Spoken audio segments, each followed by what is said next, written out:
Hi అండి, అందరూ ఎలా ఉన్నారండి? నేనైతే చాలా బాగున్నాను.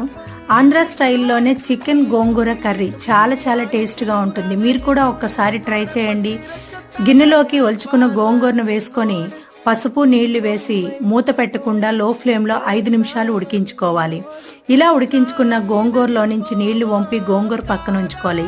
కళాయిలోకి ఆయిల్ వేసుకుని ఆయిల్ వేడైన తర్వాత కట్ చేసుకున్న పచ్చిమిరపకాయలు, ఉల్లిపాయ ముక్కలు, కరివేపాకు వేసుకొని ఫ్రై చేసుకొని శుభ్రం చేసుకుని చికెన్ వేసుకొని ఫ్రై చేసుకొని అల్లం వెల్లుల్లి పేస్ట్ వేసుకొని పచ్చివాసన పోయేంత వరకు ఫ్రై చేసుకోవాలి.